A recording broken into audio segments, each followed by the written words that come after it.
आपुल्या पायेचे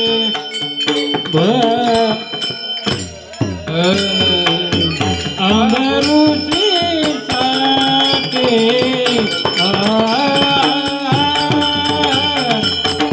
अमरुषी साके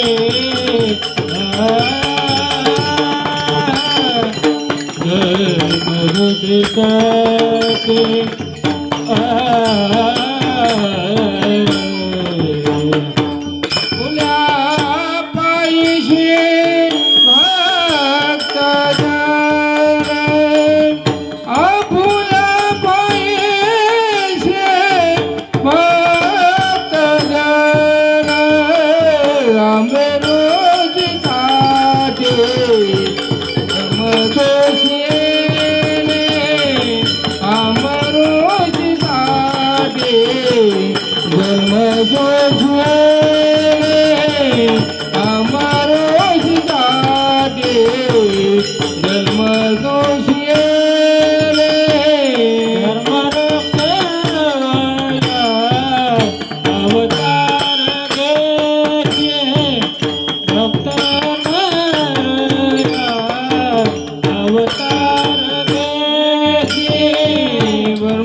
अवतार घेशे आपुल्या पायेचे भक्तजन आपुल्या पायेचे भक्तजन आपुल्या पायेचे भक्तजन अमरुषी साके अमरुषी साके अमरुषी साके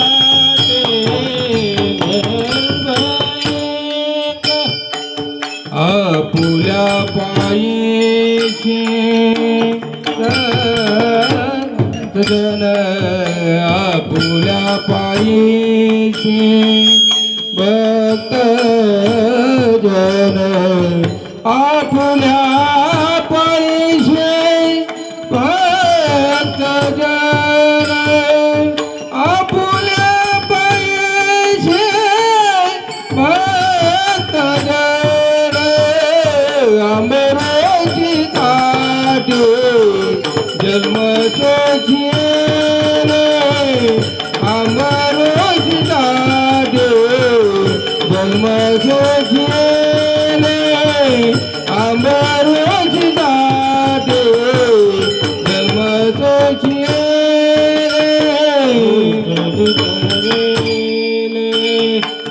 केते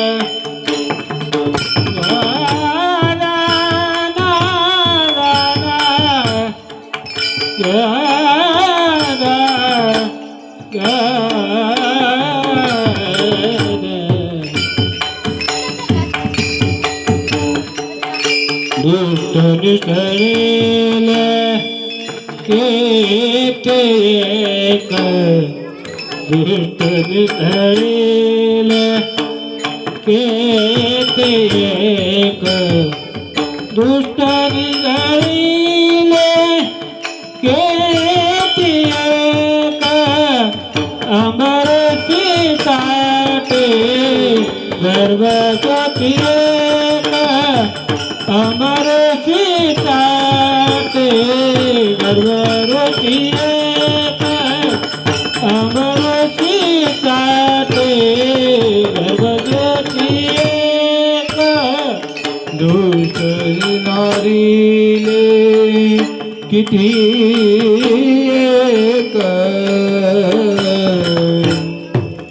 एक दुष्टनी नाडीले जाई रे दुष्ट निजाळीले किती एक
धर्मरक्षा वया अवतार घेशी धर्मरक्षा वया अवतार घेशी आपुल्या पाळीशी भक्तजन अंबऋषी साठी जन्म सोशियले दुष्ट निर्दाळिले किती एक धन्य तुझ कृपा सिंधू मनतील आपुला तो बोल साच खरे अंबऋषी साठी जन्म सोशियले दुष्ट निर्दाळिले किती एक तुका म्हणे तुझ वर्णिती पुराणे तुका म्हणे तुझ वर्णिती पुराणे होय नारायण दया सिंधू अंबऋषी साठी जन्म सोशियले दुष्ट निर्दाळिले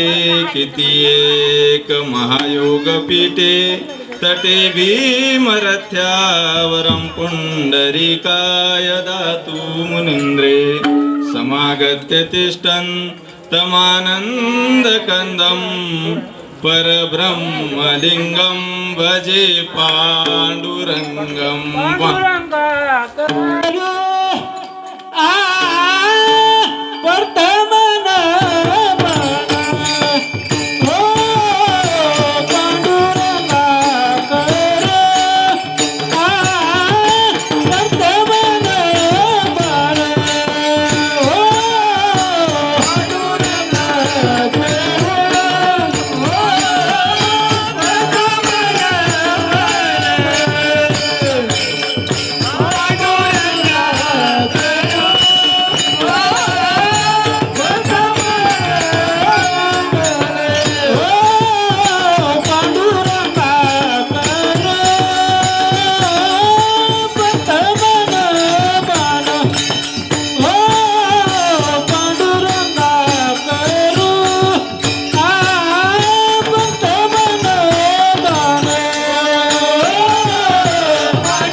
चरण संताची त्यांच्या कृपादानी कथेचा विस्तारू बाबाजी सद्गुरु दास तुका लोकाभिरामं रणरंगधीरं राजीव नेत्रं रघुवंशनाथं कारुण्यरूपं करुणाकरन्तं श्रीरामचन्द्रं शरणं प्रपदे मनोजैव मारुततुल्यवेगं जितेन्द्रियं बुद्धिमता वरिष्ठं वातात्मजं वानरयुद्धमुख्यं श्रीरामदूतं शरणं प्रपदे नमो सद्गुरु तुकया ज्ञानदीपा नमो सद्गुरु सच्चिदानंद रूपा नमो सद्गुरु भक्त कल्याण मूर्ती नमो सद्गुरु भास्करा पूर्ण कीर्ती अलंकापुरी रम्य सिंहासनस्थं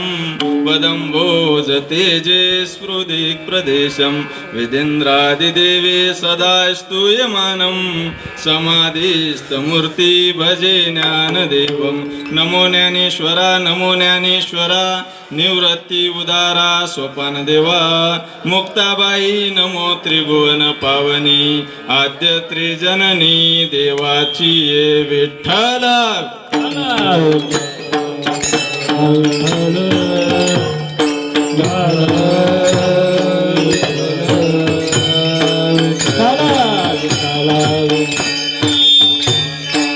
Kala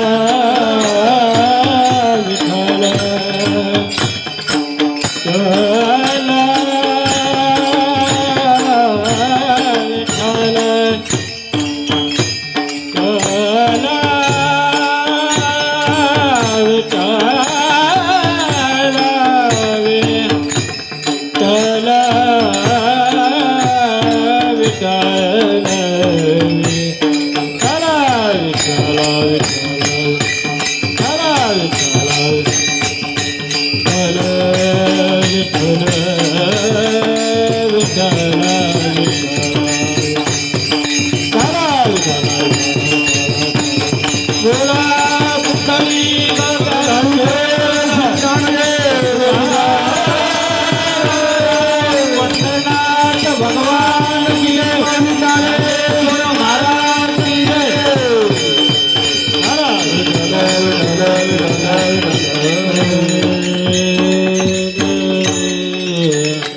धर्मरक्षा वया अवतार घेशी आपुल्या पाळीशी भक्तजन अंबऋषी साठी जन्म सोशियले दुष्ट निर्धाळी दे किती एक.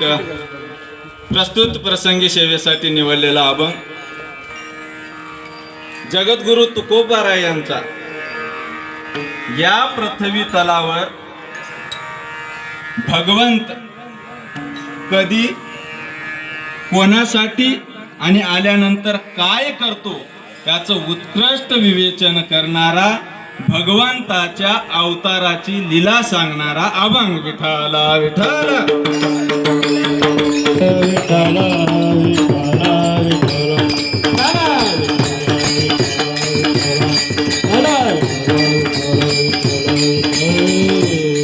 असो.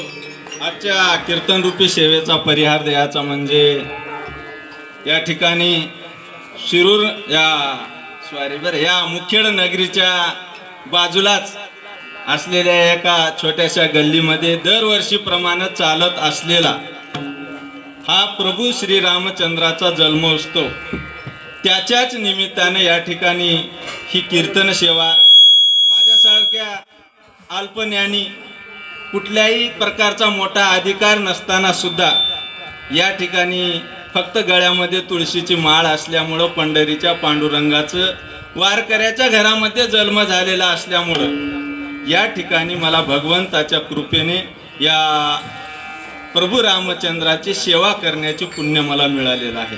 म्हणून पंढरीच्या पांडुरंगाच्या कृपा आशीर्वादानं, ज्ञानोबाराय तुकोबारायाच्या आशीर्वादानं या ठिकाणी प्रभू रामचंद्र ज्या पद्धतीनं बुद्धी देतील त्या पद्धतीनं हा अभंग आणि हा उत्सव करण्याचा प्रयत्न करू. विठ्ठला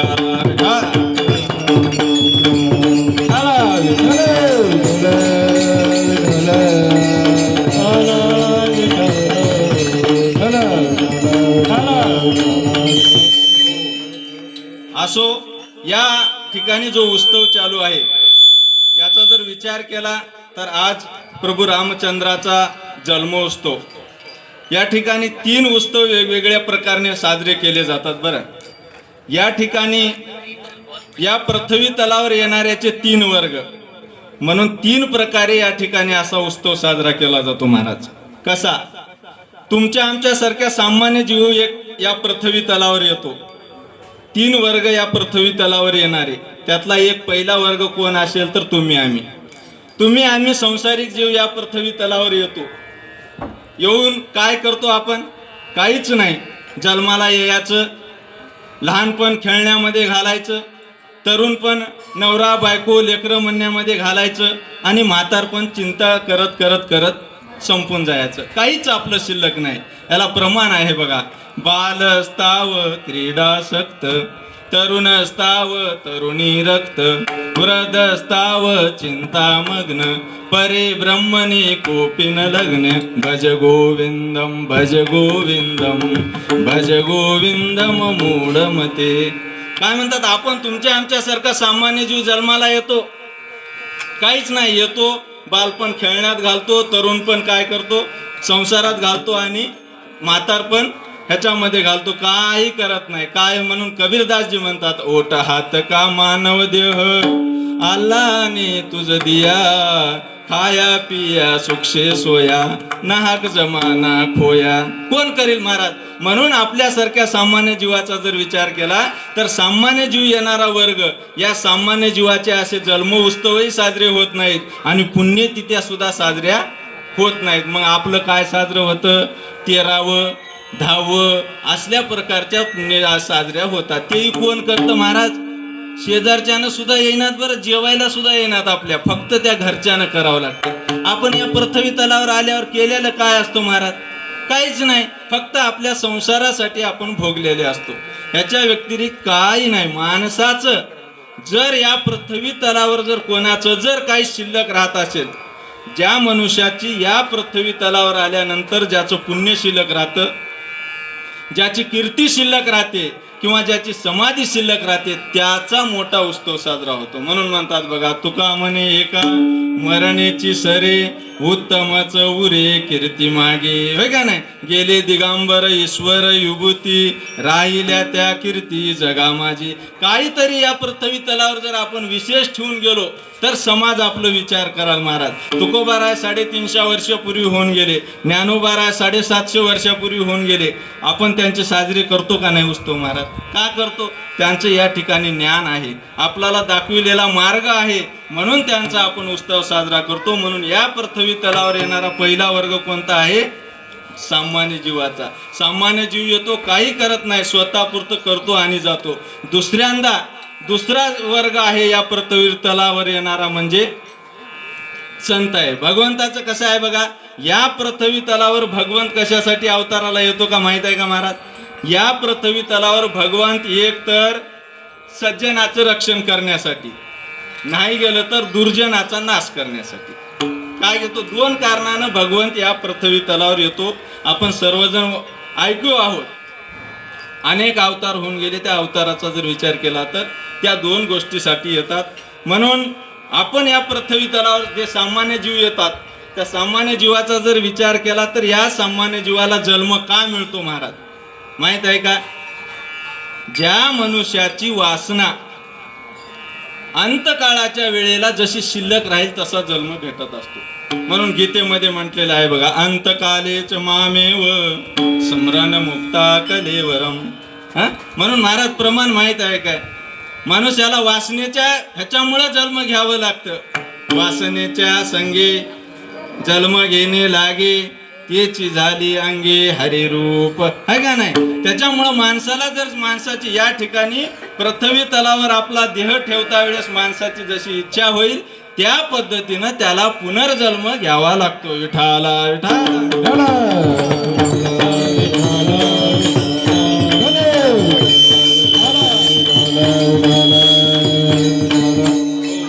म्हणून या ठिकाणी एकदा काय झालं बघा, एक सज्जन कुलवान स्त्री होती. थोडासा दृष्टांत देतो. तुम्ही आम्ही या पृथ्वी तलावर का येतो? संसाराचं दुःख का भोगतो? सुख नाही बरं संसारामध्ये. संतांनी सांगितलं या संसारामध्ये सुख नाही. सुख सोडा, सुखाचा विचार सुद्धा नाही म्हणले. सुखाचा विचार नाही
बांधवले आहे हात धरू सुख बांधवले आहे हात धरू सुख बांधवले आहे हात धरू.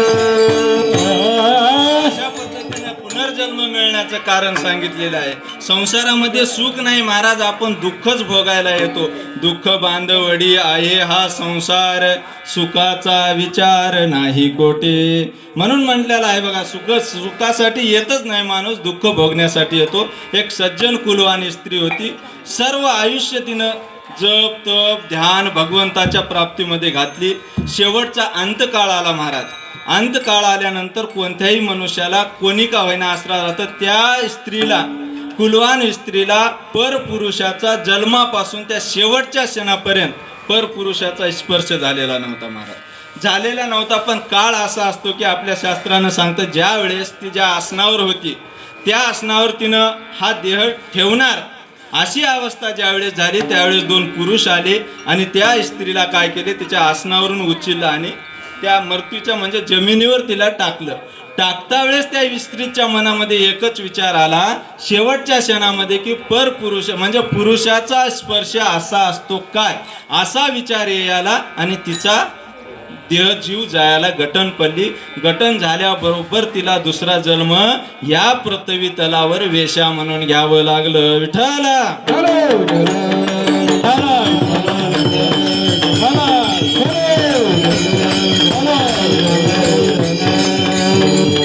माणसाच्या जीवनामध्ये जर विचार केला तर शेवटच्या क्षणाला ज्या माणसाच्या तोंडातून प्रभूचं नाव येईल, जसा विचार निघेल तसा त्याला पुनर्जन्म मिळत असतो. संतांनी सांगितले, गीतेमध्ये सुद्धा सांगितलंय आहे, अंतकालेच मामेव समरण मुक्ता कलेवरम. कलेवर पडलेला आहे मृत्यूच्या आसनावर, देह जात आहे आणि त्यावेळेस जर त्याला प्रभूची आठवण झाली, साधू संतांच्या विचाराची आठवण झाली, नाम स्मरण जर घडलं तर निश्चितच पुनर्जन्म चांगला मिळाल्याशिवाय राहणार नाही. परंतु आपण जर विचार केला तर इंद्रियाला वळण पडावं लागतं. माय उगच्या उग एकदम शेवटच्या क्षणी कोणाला बी येत नाही नाव. ज्यानं आयुष्यभर प्रभूचं काम केलं, प्रभूचं नाव घेत गेल्या, तरच त्या भगवंताचं नाव शेवटच्या क्षणाला येतं. नाहीतर मायो बापू वाचवा असं म्हणल्याशिवाय राहत नाही महाराज. म्हणून देवाचं नाव जर घ्यायचं असेल तर तुकोबाराय ज्यावेळेस तुकोबारायाला कुठं जरी शौचाला बसल्यानंतर सुद्धा प्रभू रामचंद्राचं काय करत होते, भजन करत होते. आणि त्यांनी काय म्हणलं, अहो तुकोबाराय तुम्ही या पृथ्वी तलावर असे इतरत्र कुठेही नामस्मरण करा, परंतु तुम्ही एवढ्या अस्वच्छ अशा शौचाला बसल्यानंतर सुद्धा तुम्ही अशा प्रभूचं नाव घेता. त्यावेळेस तुकोबाराय काय म्हणले, धर्म माझी मज झाली, माझी मज झाली अनावरवाच्या, माझी मज झाली अनावरवाच्या, माझी मज झाली अनावरवाच्या, माझी मज झाली अनावरवाच्या, माझी मज झाली अनावरवाच्या, माझी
तुकोबरायाने म्हटलं, काय करू म्हणले, माझ्या जिभेलाच वळण पडले आहे, पडले वळण इंद्रिया सकाळा किंवा माझी मज झाली अनावर वाचा, छंद या नामाचा लागलाशी. कुठेही बसा हरी बोला देता, हरी बोला घेता, हसता खेळता हरी बोला.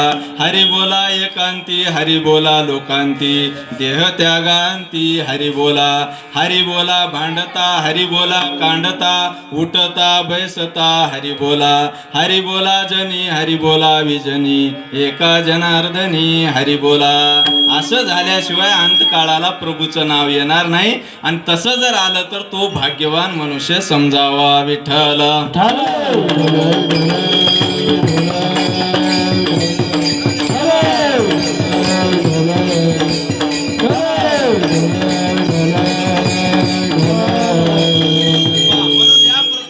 येणारा तुमचा आमच्यासारखा सामान्य जीव ह्याला सुखासाठी येत नाही, तर या पृथ्वी तलावर दुःख भोगण्यासाठी येतो. कुटुंबामध्ये येऊन अपमान करून घेण्यासाठी येतो. चिंता करत करत मृत्यू पावण्यासाठी येतो. कारण आपलं पुनर्जन्मीचं पुण्य राहत नाही. दुसरा वर्ग आहे तो म्हणजे महाराज संताचा वर्ग. संत या पृथ्वी तलावर का येतात माहित आहे का? संत तर इथले नाहीतच. संत कुठले आहेत माहित आहे का? आम्ही वैकुंठ आम्ही वैकुंठ वासे आलो याद करण्याचे, बोलले ऋषिकेशी आले आस करणारे. वैकुंठ वासे आलो याद करण्याचे,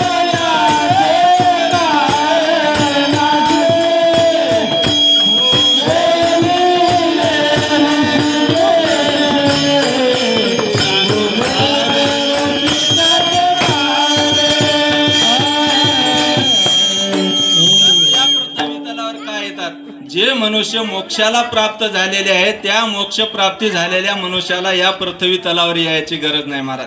संत हे मोक्षाच्या प्राप्तीला झालेले आहेत. त्यांनी म्हणतात की आमचं ठिकाण हे मृत्यूलोक नाही. आमचं ठिकाण कोणतं आहे? आम्ही वैकुंठवासी आलो याच कारणाशी, बोलिले जे ऋषी साच भावे वर्तावया. जाडू संताचे मार्ग आड राणी भरले जग, उच्चिष्टाचा भाग शेष उरले ते शेऊ. अर्थी लोपली पुराणे नाश केला शब्द ज्ञाने, विषय लोभी मने साधने ही बुडवली. या कामासाठी संत येत असतात महाराज. संत येऊन नेमकं काय करतात माहित आहे का? अवतार तुम्हा धराया कारण, उद्धरावे जन जड जीवा. वाढावया सुख भक्ती भाव धर्म कुळाचारी नाम विठोबाचे. यात पृथ्वी तलावर संत येतात. आल्यानंतर येत असताना ते सामान्य जीवासारखे येतात. तुम्हा आम्हासारखेच ते जन्माला येतात. काय येतात माहित आहे का? ते धर्माची वाट मोडे, अधर्माची सीग चढे, ते आम्हा येणे संसार स्थिती. आपल्याला संसार करून आपल्यामध्ये राहून कामामध्ये काम, काही म्हणा राम राम, हा मार्ग शिकवण्यासाठी संत येतात. संताला येऊन संसार करायचे नाही. पण जन्म त्यांचा जरी सारखा असला तरी मृत्यू कसा आहे त्यांचा वेगळा आहे. म्हणून म्हटलेलं आहे बघा, शूर ओळखावा रणांगणी, साधू ओळखावा मृत्यू समयी. ज्याचा मृत्यूचे सोहळे साजरे होतात महाराज तो धन्य समजावं. आता कोणाच्याही मृत्यूचे सोहळे होतात हो, त्याच्या स्वतःसाठी होत नाहीत. मागचे किती जिवंत आहेत यायला देखावा म्हणून सोयरे येतात. त्या मेल्याशिवाय एकटंच माणूस राहू द्या, सज्जन बी राहू द्या, कसंही राहू द्या, किंवा काही किती मोठा संसार केलेला मनुष्य राहू द्या, आणि तो मृत्यू पाहू द्या, त्याच्या मोतला किंवा त्याच्या सोहळ्यासाठी कोणी येत नाही महाराज. कोणासाठी येतात माहित आहे का? त्याच्या मागं जे जिवंत आहेत त्याला दिसावं म्हणून येतात बरं महाराज. पण तसं नाही. संताचा जर विचार केला तर त्यांचं जे कार्य आहे ते कार्यासाठी येतात. या पृथ्वी तलावर संत आल्यानंतर जनाचा उद्धार करतात, जडाचा उद्धार करतात, जीवाचा उद्धार करतात. हे काम संत करत असतात. आता या संतांनी आल्यानंतर तुम्हा आम्हाला हा वारकरी संप्रदायाचा मार्ग दाखवून दिले. म्हणून संत हे काय आहेत? माय बापासारखे उद्धार तुम्ही संत,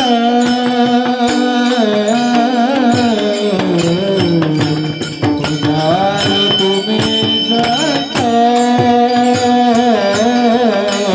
उद्धार तुम्ही संत, उद्धार तुम्ही संत.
आपल्यावर संत कशासाठी येतात?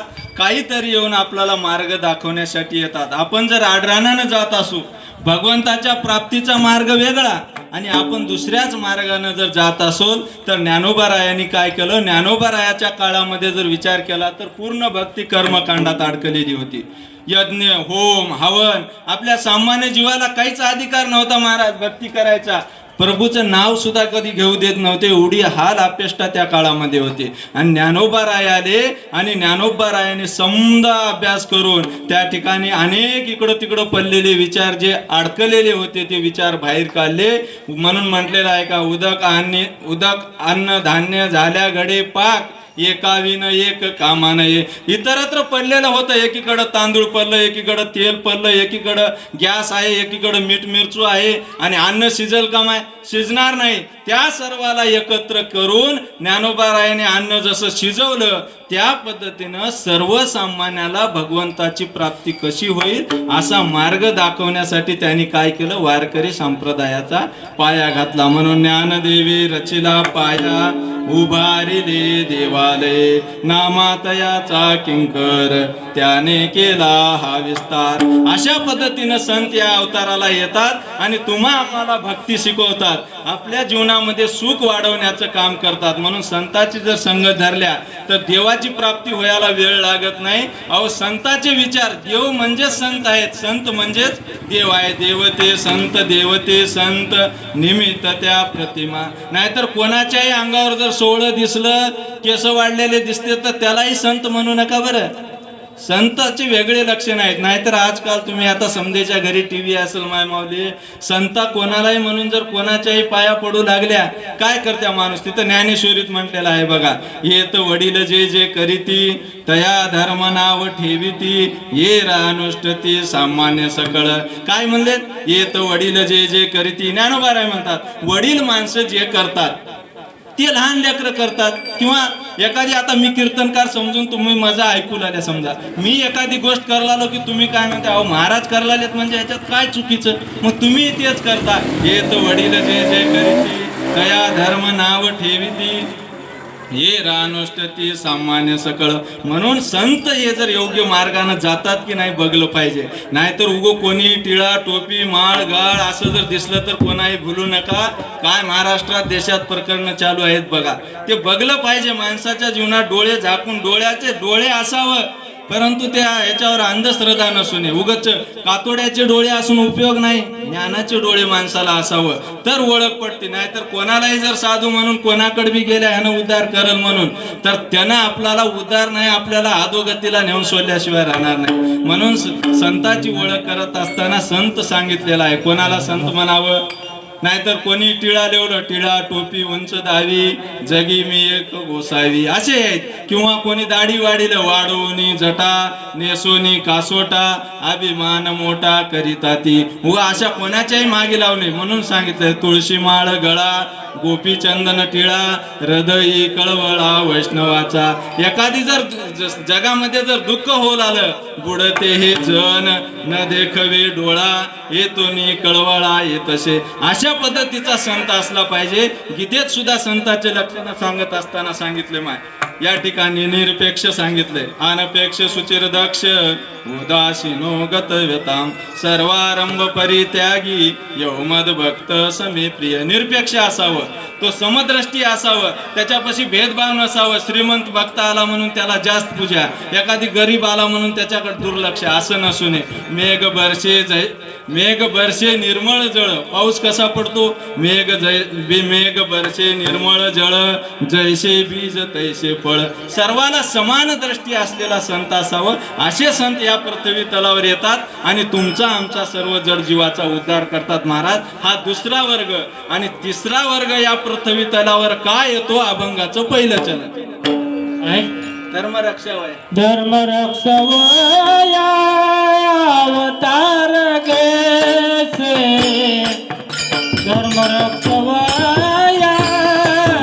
अवतार घेसे, धर्मरक्षावया अवतार घेसे, धर्मरक्षावया अवतार घेसे, धर्मरक्षा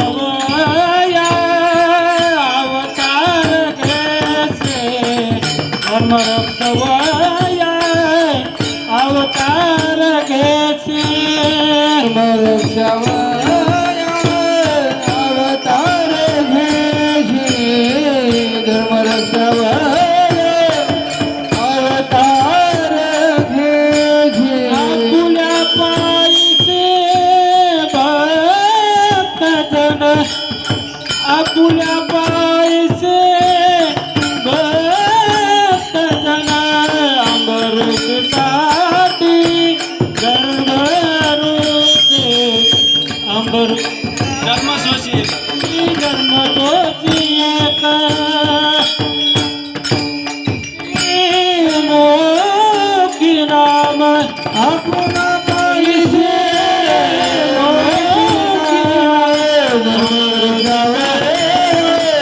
अवतार भेजे अवतार भेजे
मारुतीसाठी जन्म अमृतसाठी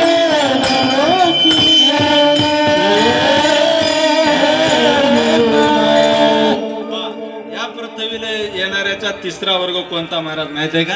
तो म्हणजे भगवंताचा.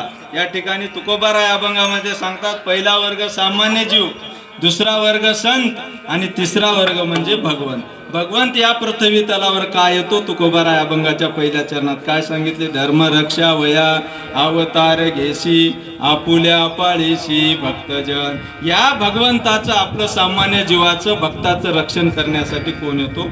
भगवंताला अवतार घ्यावं लागतो. घेऊन या चक्र गदा हाची धंदा करीतो, भक्ता राखी पायापाशी दुर्जनाशी संवारी. संत कशासाठी येतात? जे मनुष्य सज्जनही नाही आणि दुर्जनही नाही. आता आपण इथले सज्जन आहोत का? मजा सकट नाही तर महाराज सज्जन आहे म्हणतात. सज्जन मजाही मनाला मी विचारतो सज्जन आहे का? आणि स्वतः होऊन जर हा म्हणला तर ते सज्जन राहीच ना. राहते का महाराज? राहत नाही. मी सुद्धा सज्जन नाही किंवा आपण सर्वजण इथं कोणी सज्जनही नाही. बरं, कोणी दुर्जन आहे का? दुर्जन आहे त्यांना हात वर करा म्हणलं तर कोणी करेल का महाराज? म्हणजे आपण सज्जनही नाही दुर्जनही नाही, मग आपण मधले म्हणून आपल्यासाठी संत येतात. एक आणि भगवंत कशासाठी येतो? एक तर सज्जनासाठी येतो, नाहीतर दुर्जनासाठी. आजपर्यंतचा जर विचार केला, नरसिंह अवतार झाला महाराज. कोणासाठी आले नरसिंह अवतार? एक प्रल्हादाला रक्षण करण्यासाठी आणि हिरण्यकश्यपूला मारण्यासाठी. म्हणजे प्रल्हादासाठी तर यावं लागतं, नाहीतर हिरण्यकश्यपूसाठी तर. म्हणजे एक तर चांगल्यासाठी यावं लागतं. भगवान कृष्णाचा अवतार कशासाठी झाला माय? एक तर कंसाला मारण्यासाठी, नाही गेलं तर गायी ब्राह्मण भक्त याचं रक्षण करण्यासाठी म्हणलेत बघा, आकाशाची वाणी सांगे सकळाशी, तळमळ मानसी करू नका, देवकीच्या गर्भी येईल भगवान, रक्षील ब्राह्मण गायी भक्त. हे 3 कामं करण्यासाठी येतो. म्हणून एक तर ब्राह्मण म्हणजे कोण, काय तर जानवं घातलेल्याला ब्राह्मण म्हणत नाहीत बरं सण. ज्यानं या ब्रह्माची प्राप्ती करून देण्यासाठी आपल्याला ज्ञान सांगतो, असे भगवंतापर्यंत पोहोचवण्याचा ज्यांनी आपल्याला मार्ग दाखवतात ते ब्राह्मण. त्या ब्राह्मणाचं, त्या गायीचं, गाय सुद्धा पवित्र आहे बरं, म्हणून सांगितलेलं आहेत बघा संतांना, ज्याच्या घरी गाय, ज्याच्या घरी माय, ज्याच्या घरी तुळस, ते घर पवित्र म्हणून सांगितलंय. विठ्ठला विठ्ठल.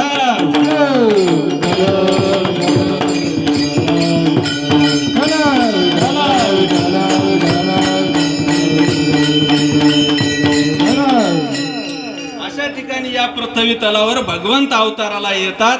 आणि अवताराला आल्यानंतर आता या ठिकाणी माहित आहे, या ठिकाणी आल्यानंतर प्रभू रामचंद्राचा सुद्धा अवतार झालेला आहे. आज या पृथ्वी तलावर आतापर्यंत 10 अवतार झाले. सत्ययुगामध्ये 4 अवतार, मत्स्य, गच्छ, कच्छ, वराह, नरसिंह, वामन, परशुराम, नंतर श्रीकृष्ण, परशुराम, राम, श्रीकृष्ण आणि शेवटचा अवतार म्हणजे कलीचा. विठ्ठला विठ्ठला.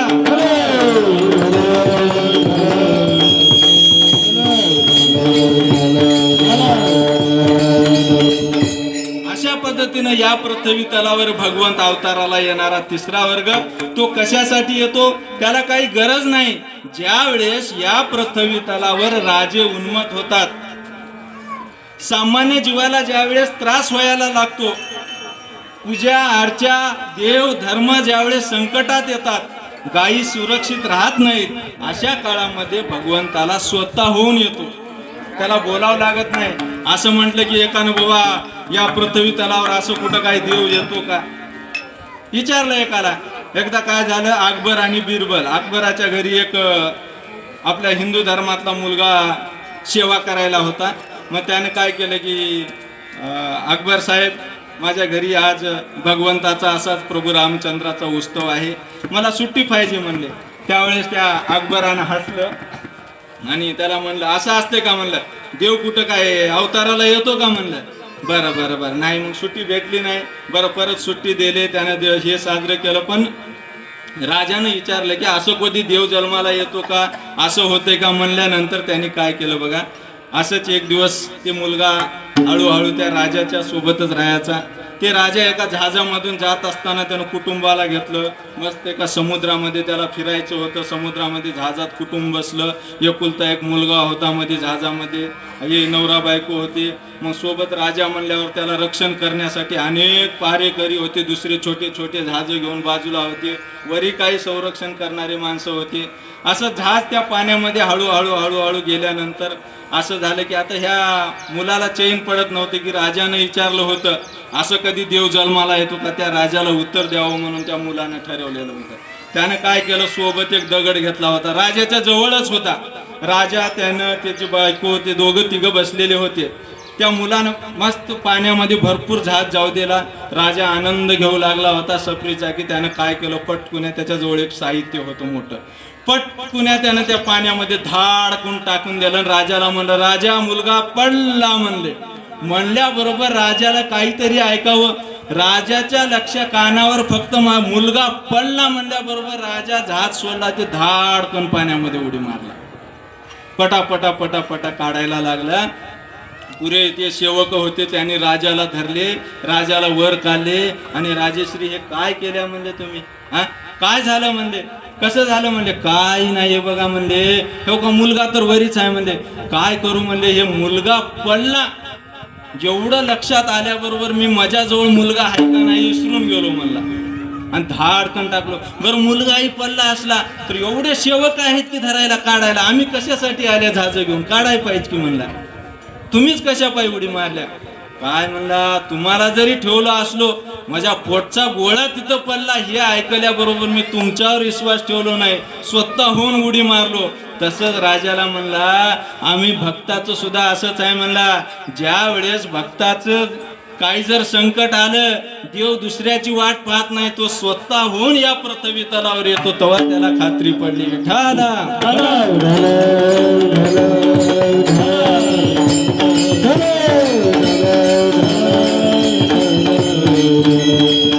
अशा पद्धतीने या पृथ्वी तलावर भगवंत अवताराला येतात. 10 प्रकारे या भगवंत अवताराला येऊन वेगवेगळं कार्य केलेलं आहे.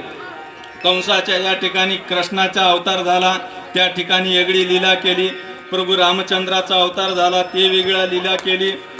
म्हणून या ठिकाणी प्रभू रामचंद्र असेल, कोणताही अवतार असेल, आल्यानंतर ते नेमकं भक्तासाठी काय करतात पहा. भक्तासाठी काय करतात? अभंगाचं दुसरं चरण अंबऋषी. अंबरुची साठी जन्म सोचिले, अंबरुची साठी जन्म रुचिले, अंबरुची साठी जन्म सोचिले, अंबरुची साठी अंबरुषाटे जन्म सोचिले, अंबरुषाटी जन्म सोचिले, अंबरुषाटे गर्भ सोचिले, अंबरुषाटे गर्भ सोचिले, दुष्ट निर्धारिले किती, दुष्ट निर्धारिले किती, अमरुची साठी जन्म सोचिले, अमरुची साठी जन्म सोचिले,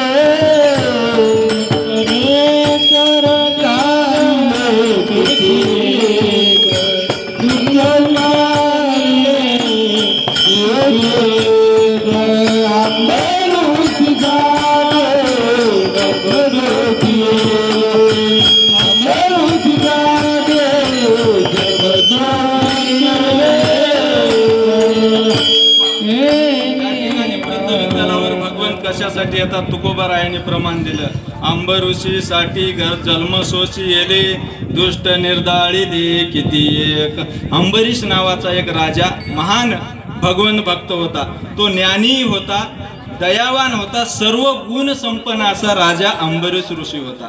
त्याने असलेली सर्व संपत्ती म्हणजे माझी संपत्ती नाही, ही संपत्ती म्हणजे सर्व जनतेची संपत्ती आहे. त्याला माहीत आहे की कितीही कमवा, हे काही आपल्या सोबत येणार नाही. धन मिळविले कोटी, सवे नये रे लंगोटी, पाने खाशील उदंड, अंती जाशील सुकल्या तोंड, पलंग नाल्या सोबती, शेवट्या गौऱ्या सांगती. काहीच नाही, शेवटी कोणालाही काही न्यायचं नाही. की राजाला ब्रह्मज्ञान प्राप्त झालेला ऋषी होता. सर्व जनतेची काळजी घ्यायचं, जो गोर गरीब जनता कोणी उपाशी राहणार नाही याची तो काळजी घेत असत. असा आदर्श असा असलेला अंबरीश राजा होता. आणि त्याला एकदा असं संकट आलं महाराज, की दुर्वास ऋषीने काय केलं, की दुर्वास ऋषी अंबरीश राजाला भेटण्यासाठी आले.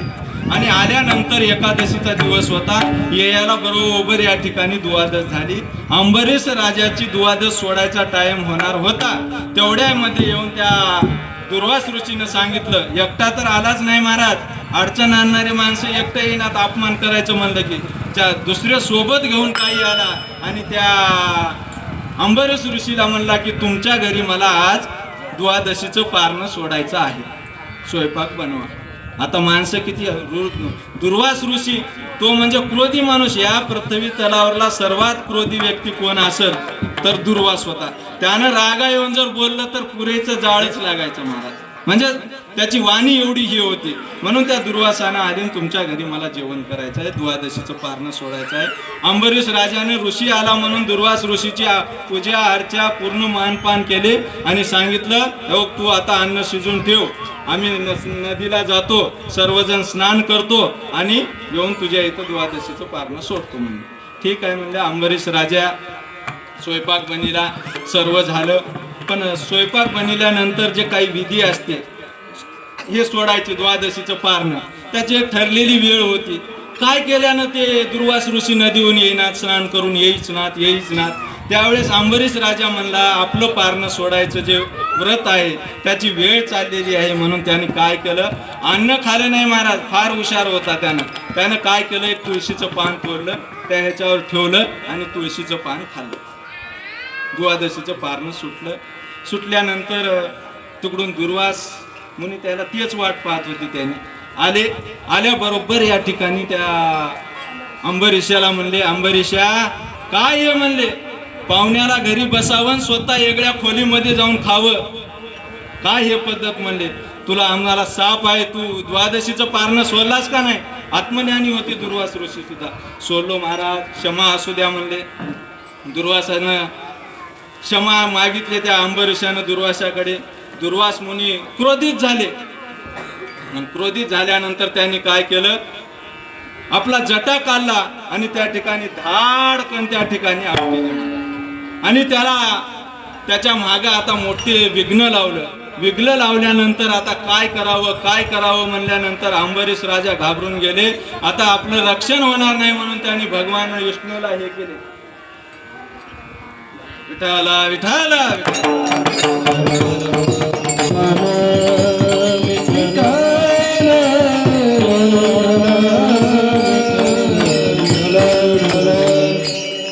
अशा पद्धतीनं दुर्वासाच्या मागे त्या अंबरीश राजानं आता विघ्न लावलं. अंबरीश राजा अतिदुःखी झाला, हे जीवन संपून जाईल अशी अवस्था झाली. त्यावेळेस अंबरीश राजाने भगवंताची प्रार्थना केली. खऱ्या भक्ताला काय हो, जसं द्रौपदीचं वस्त्र वारण होलाल तर किती साड्या पुरवला, किती साड्या, जेवढ्या वडल तेवढ्या साड्या पुरवला. कुठल्याही भक्तावर त्यानं संकट येऊ देत नाही, शेवटची वाट पाहतो, पण त्या संकटातून बाहेर काढल्याशिवाय राहत नाही. अंबरीश राजाचा ते आवाज ऐकल्याबरोबर भगवान विष्णूने एक सुदर्शन चक्र सोडलं आणि त्या ह्याच्या मागे लावलं, दुर्वासाच्या मागे लावलं. दुर्वास कितीही शाप देऊ द्या, दुर्वास शहरा पळू लागला. आता भगवंताचं ह्याच्यापासून चक्रापासून कोणाचीच सुटका होणार नाही. दुर्वास घाबरला पळू लागला. पळता थकून गेला आणि आता काय करावं म्हणून देवाची प्रार्थना करू लागला. देव म्हणले आमच्याकडे काही उपयोग नाही. महादेव म्हणले आमच्याकडे काही उपयोग नाही.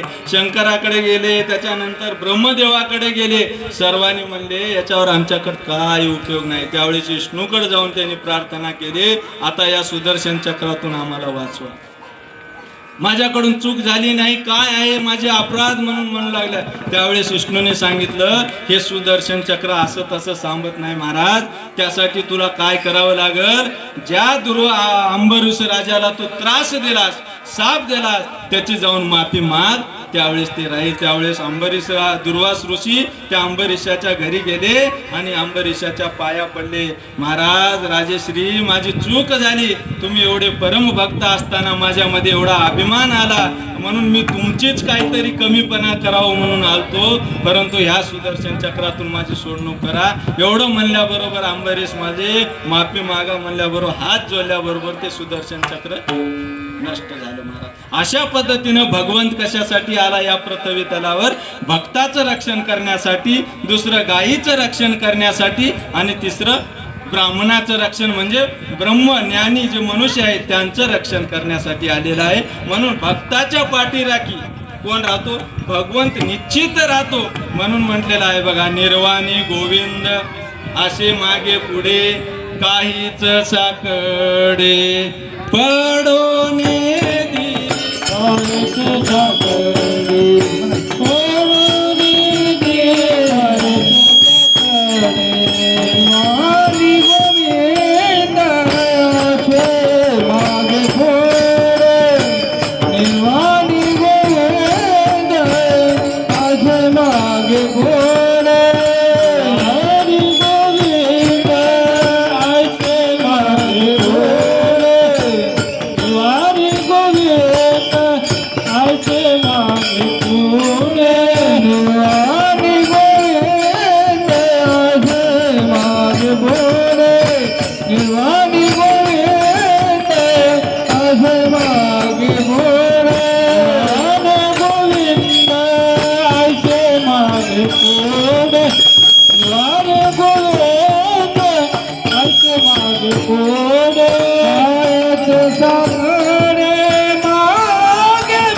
गोविंद असे मागे पुढे काहीच साकडे पडून दे. दुसरं प्रमाण असं आहे बघा, मागे पुढे उभा राहे सांभाळीत आलिया आगात निवाराया.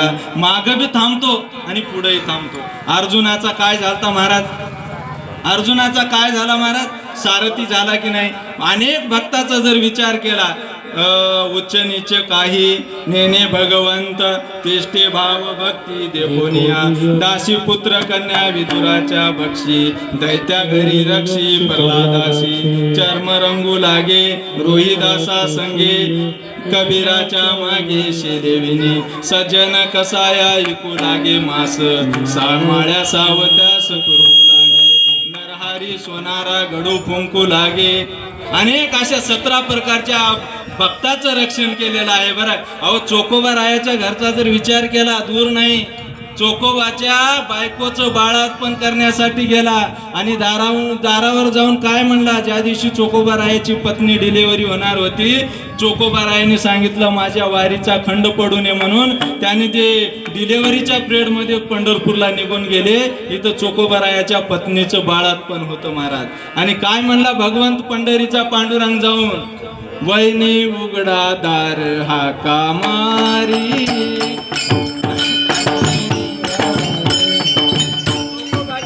चोकोबाची बहीण नालाची गावाने. चोकोबाची बहीण नालाची गावाने. उघडा दार हाका मारे. कोणी उघडा दार हाका मारे. उघडा दार हाका मारे. कोणी उघडा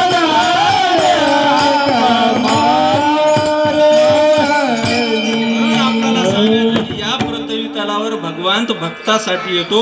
आणि तुम्ही आम्ही या ठिकाणी जे उत्सव साजरे करतो भक्त होण्यासाठी करतो. आता भक्ताचे लक्षणं अनेक आहेत. ते भक्ताचे लक्षणं आपण जाणून तसं वागल्या तर आपण भक्त म्हणून होतो, नाहीतर भक्त होत नाही. गीतेमध्ये समध्या गोष्टी सांगलेल्या आहे. अनपेक्ष पाहिजे, सुचिरदक्ष पाहिजे, तो उदास पाहिजे, समदृष्टी पाहिजे, त्याच्याजवळ कळवळा पाहिजे, दया पाहिजे, अनेक गोष्टी आहेत. अशा पद्धती जर असेल तर त्या भक्ताचं रक्षण तो करतो. अनेक भक्ताचं त्याने रक्षण केलेलं आहे. म्हणून अंबरीशाचं जसं हे केलं तसंच आपला सुद्धा भगवंत रक्षण केल्याशिवाय राहणार नाही. म्हणून हा कोण आहे म्हणून सांगितलंय बघा अभंगाच्या 3ऱ्या म्हणत. सिंधू धन्य तुझ कृपा सिंधू वनातील. धन्य तुझ कृपा सिंधू वनातील. धन्य तुझ कृपा सिंधू वनातील.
असताना कसं करतो. धन्य तुझ कृपा सिंधू मनतील आपुला तो बोल साच करे. तुकोबाराय सांगतात या पृथ्वी तलावर आल्यानंतर धन्य तुझ कृपा. कृपा आणि दया ह्याच्यामध्ये फरक आहे बरं महाराज. कृपा आणि सिंधू. सिंधू म्हणजे काय माहित आहे का महाराज. सिंधू कशाला म्हणतात. समानार्थी शब्द आहे. सिंधू म्हणजे सागर. कृपेचा सागर असा पांडुरंग आहे म्हणतात बरं. कृपा आणि दया पुढल्या चरणामध्ये दया सिंधू म्हटलेला आहे आणि एका जागी कृपा सिंधू म्हणले. दोनही शब्द आहेत. तिथंही सिंधू आहे इथंही सिंधू आहे. तुका म्हणे तुझं वर्णिती पुराणे होय नारायण दया सिंधू म्हणले. म्हणजे दया वेगळी आणि कृपा वेगळी. कृपा कशाला म्हणतात महाराज माहित आहे का. आनंदाची प्राप्ती करून देण्यासाठी भगवंतांनी केलेलं काम म्हणजे कृपा. काय आपल्या जीवनात आपल्यावर जर कृपा झाली तर आपल्याला काय होतं. आपल्या जीवनामध्ये आनंद मिळतो. त्याला काय म्हणतात कृपा म्हणतात. आणि दया कशाला म्हणतात महाराज माहिती आहे का. दया म्हणजे आपल्यावर आलेलं संकट किंवा आपल्यावर आलेलं दुःख, दुःखातून निवृत्ती जर आपल्याला भगवंतांनी केलं तर त्याला दया म्हणतात. विठाला विठाला.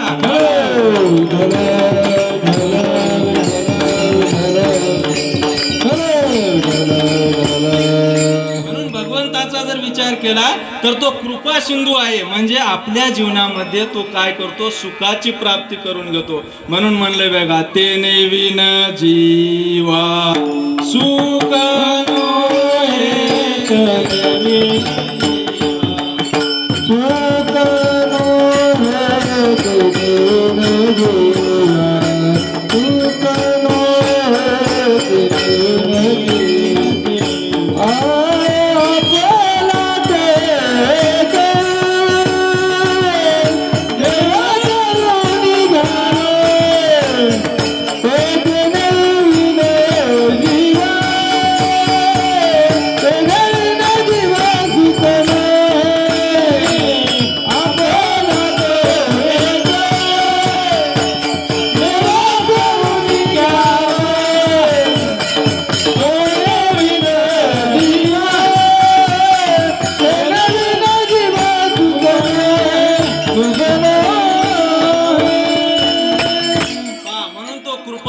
माणसाच्या जीवनामध्ये जर सुख पाहिजे असेल.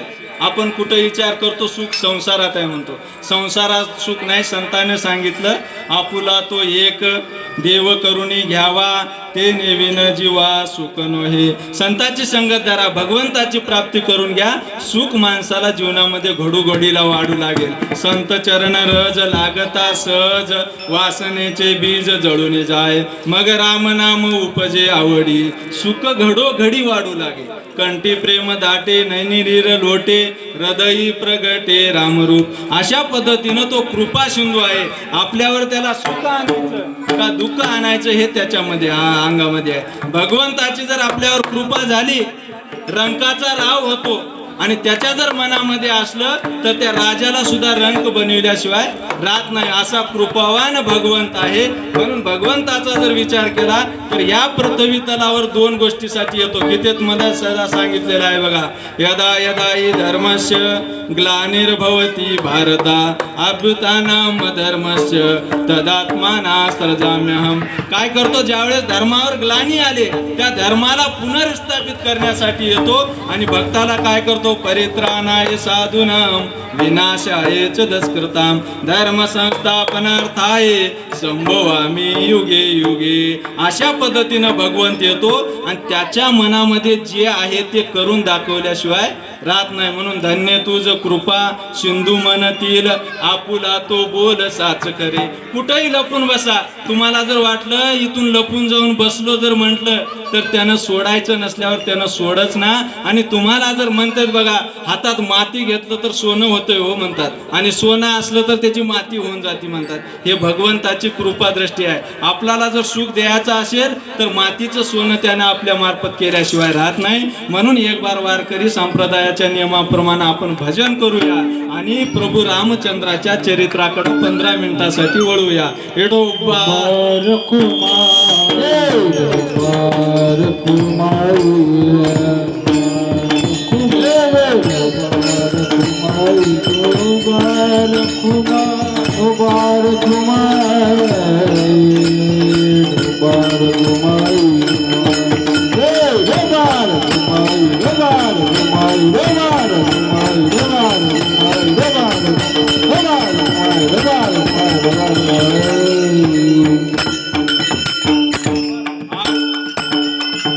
आता या पृथ्वी तलावर 10 अवतार झाले.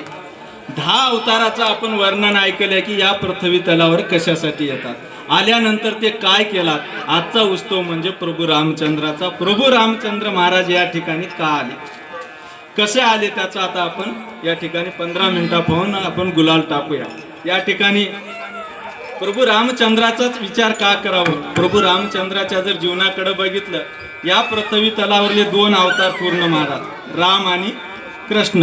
बाकीचे अवतार असे तसे आहेत, पण हे 2 पूर्ण अवतार महाराज. परंतु या 2 अवताराकडे 2 विशेष लक्षण आहेत. रामासारखं जीवन संसारिकानं जगावं. कसं जगावं, रामासारखं. पण कृष्णासारखं जर संसारिकानं जीवन जगलं तर उद्ध्वस्त होऊन जातं म्हणून.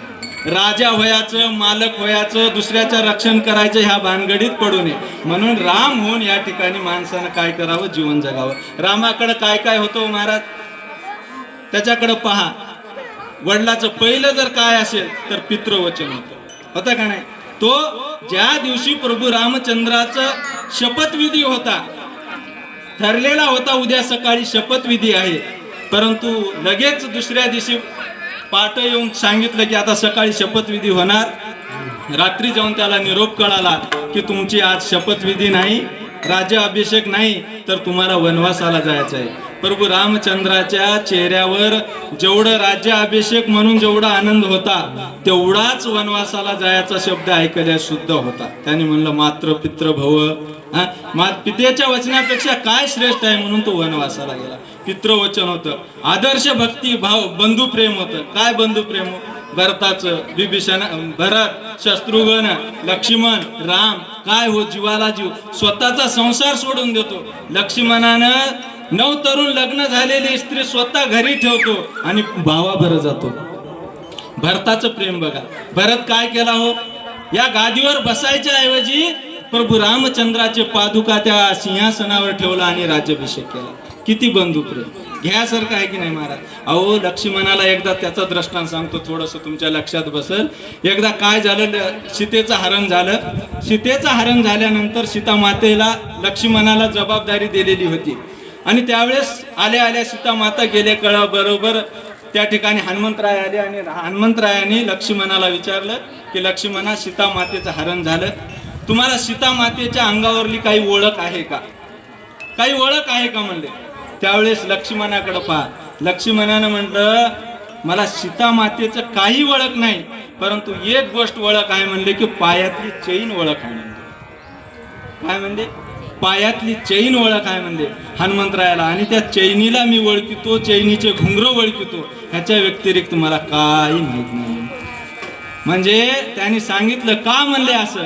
त्यावेळेस तिथं उपदेश केला की आपल्या भावाची पत्नी किंवा कुटुंबातली आपलीच पत्नी स्त्री जी असेल, ते स्त्री म्हणजे मोठी भावाची पत्नी म्हणजे आपल्या माईसारखी असते. त्यानं म्हणलं आपल्या माईचं, बहिणीचं किंवा घरच्या बाईचं किंवा इतर कोण्याही स्त्रीचं आपण चेहरा न्याहाळावं का. त्याने सांगितलं लक्ष्मणानं माझ्या आयुष्यामध्ये मी तिच्या पायाच्या वरी तोंड कधी न्याहाळलो नाही. तिचं तोंड कसं आहे, तिच्या गळ्यामध्ये दागिना काय, कानामध्ये दागिना काय, हे सुद्धा मी पाहिलं. किती आदर्श विचार पहा. आज चारित्र्यहीन कुटुंब होत आहेत, पण लक्ष्मणाचा जर विचार केला तर त्याने सांगितलं की स्वतःच्या भावाच्या पत्नीचं तोंड सुद्धा बघितलं नाही. काय चारित्र्य असेल लक्ष्मणाचं. असं बंधुप्रेम होतं, चारित्र्य होतं. अहो, शत्रूला सुद्धा चांगलं करणारे कोणी विभीषणाला घेत असतं का महाराज, शत्रूच्या घरचा, परंतु चांगला मनुष्य होता म्हणून त्यानं विभीषणाचा सुद्धा शत्रूचा उद्धार करून दाखवला. अशा पद्धतीनं अनेक आदर्श. आईचं प्रेम. प्रभू रामचंद्रानं परत वनवासाहून आल्यानंतर पहिल्यांदा जर कोणाच्या पाया पडलं माहित आहे का महाराज, पहिल्यांदा कैकेयीच्या पाया पडलं. का, अहो ज्या कैकेयीमुळे 14 वर्ष वनवास भोगली आणि त्याच कैकेयीच्या पाया पडले. त्यावेळेस रामाचं आदर्श व्यक्तिमत्व पहा. राम म्हणतो जर कैकेयीनं मला जर असा श्राप दिली नसती तर मी वनवासाला गेलो नसतो, आणि ते रावणी विचार तसाच शिल्लक राहिला असता. विठाला विठाला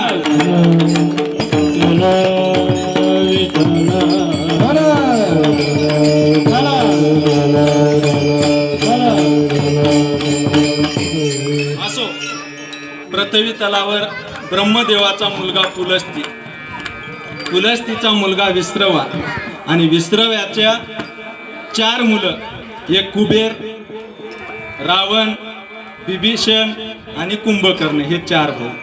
रावणानं महादेवाची भक्ती केली, ब्रह्मदेवाला प्राप्त करून घेतलं आणि त्या ज्ञानावर तो पृथ्वी तलावर उन्मत्त झाला. महाराज चांगल्या माणसाला त्रास देऊ लागला, नको नको ते करू लागला. रावणाचा सर्वात मोठा दुर्गुण कोणता असेल तर परस्त्रीकडे पाहण्याचा. म्हणून वासनेच्या संगे नको जाऊ मना, पाहत्या रावणा काय झाली. इंद्रा पडली बघ चंद्र झाला काळा, नारद चुकला चाळा भजनाचा. किंवा संग खोटा परणारीचा, नाश होईल या देहाचा. रावण प्राणाशी मुकला, भस्मासूर भस्म झाला. गुरु पत्नीशी रतला, शेय रोग त्या चंद्राला. अशा पद्धतीनं त्याच्याकडे अनेक दुर्गुण होते. महाराज उन्मत्त झाल्यानंतर अनेक पृथ्वी तलावरले सज्जन माणसं विष्णूकडे गेले. देवा, आता या पृथ्वी तलावर खूप अधर्म झालेला आहे, आता शोषणा गेलेला आहे, अधर्म झाला फार. त्याच्यानंतर या ठिकाणी अधर्म झालेला आहे आणि या अधर्मातून आम्हाला काहीतरी बाहेर काढा, असं विनवणी करी लागल्यानंतर विष्णूनं म्हणले, आम्ही तयारीला लागलेलो आहोत, तुम्ही सुद्धा तयारीला रागा. सर्वाला सांगितलं, कोणी या मृत्यू लोकामध्ये जा, त्या अज राजाच्या घरी कोणी दशरथ म्हणून जन्माला या. स्त्रियाला सांगितलं, कोणी कैकेयी व्हा, कोणी सुमित्रा व्हा, कोणी कौशल्या व्हा, कोणी वानर व्हा. त्या ठिकाणी वेगवेगळे पात्र घ्यायला सांगितलं. सर्वांनी असे पात्र घ्यायचं ठरविले महाराज. आणि या पृथ्वी तलावर अज राजाच्या घरी दशरथ राजाचा जन्म झाला. दशरथ राजा राज्य करत होते. दशरथ राज्य करत असताना हळूहळू दशरथ राजाचं असं होतं की दशरथ राजाच्या जीवनामध्ये पुत्रच प्राप्ती नव्हती. खूप दिवस झाले, लेकरूच होईना.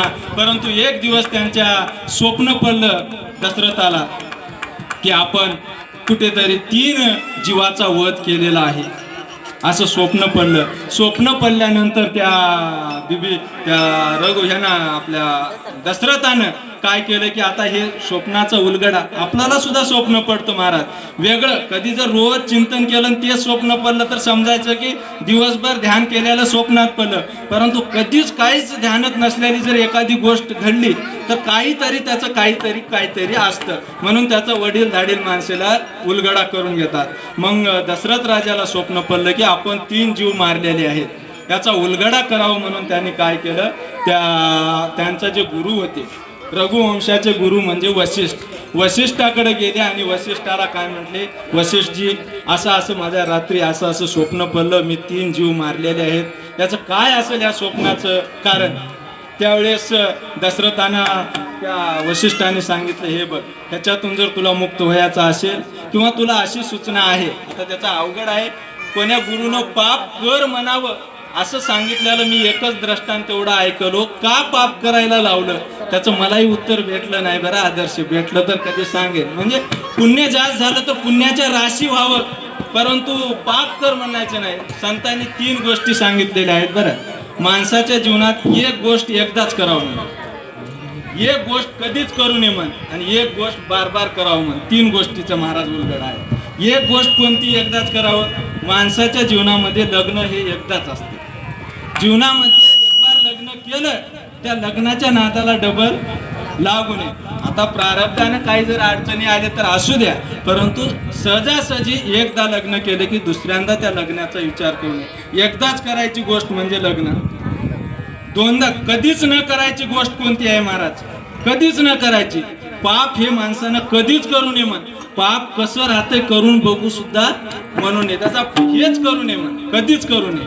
आणि 3री गोष्ट सतत करत राहावं, ते म्हणजे पुण्य चांगलं काम हे जे आहे ते सतत करत राहावं. विठाला विठाला.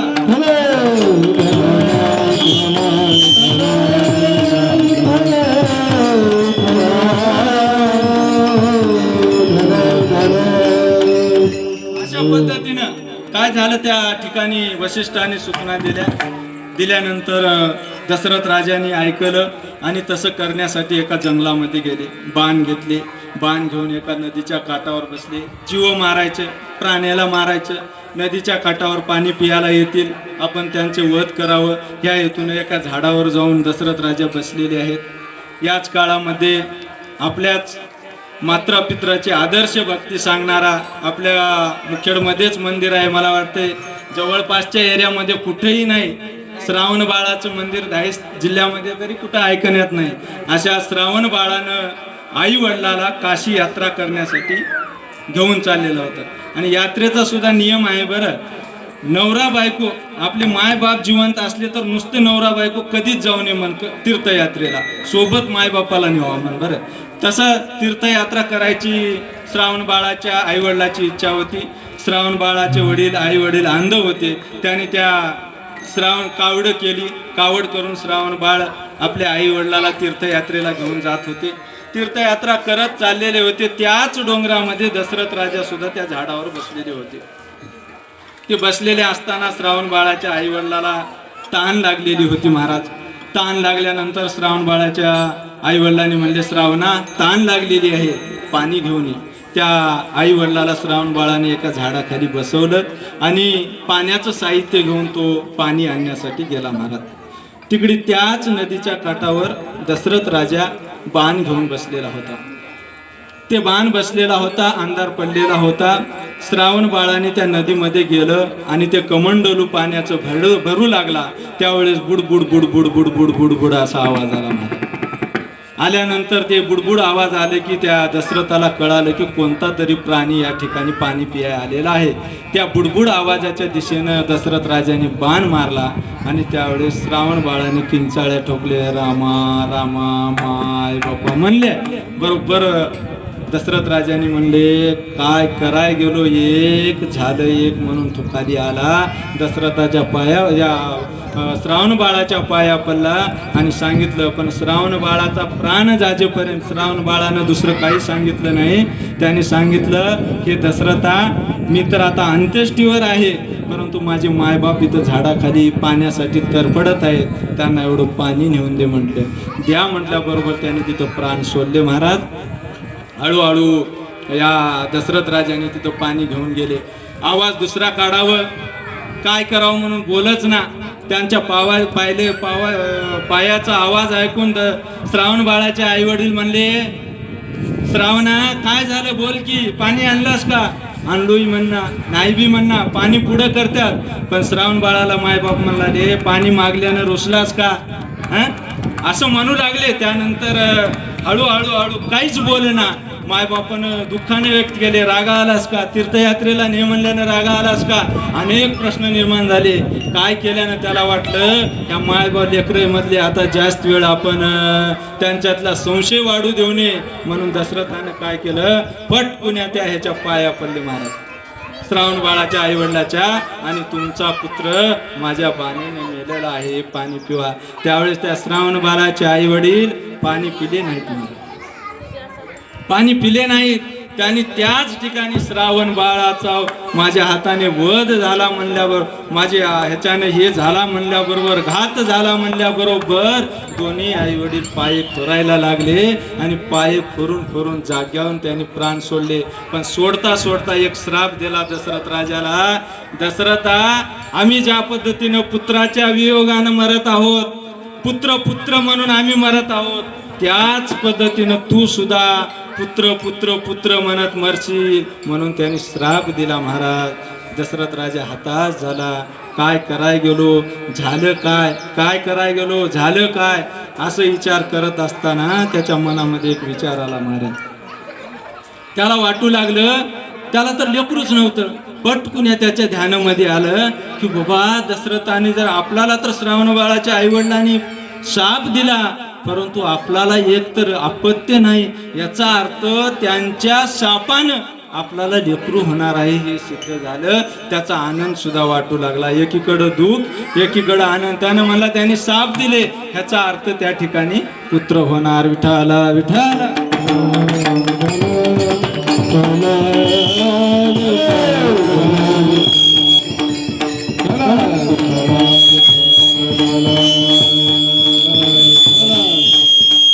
असेच काही दिवस गेल्यानंतर त्या ठिकाणी महाराज दुष्काळ पडलेला होता. दुष्काळ पडलेला होता. दशरथ राजानं काय केलं? दशरथ राजाला लेकरू नाही, अपत्य नाही हे समजल्यानंतर त्यांना ऋषीमुनीने सर्वांनी सांगितलं की तुम्ही काय करा, एक यज्ञ करा. त्या यज्ञानं तुम्हाला काय होईल? पुत्राची प्राप्ती होईल. त्या पुत्राच्या यज्ञाचं नाव काय महाराज? पुत्र कामेष्टी यज्ञ. ते पुत्र कामेष्टी यज्ञ दशरथ राजाला करायला लावले. अनेक ऋषी मुनी साधू संत बोलून दान धर्म केल्यानंतर पुत्र कामेष्टी यज्ञामधून यज्ञ देवता प्रगट झाली.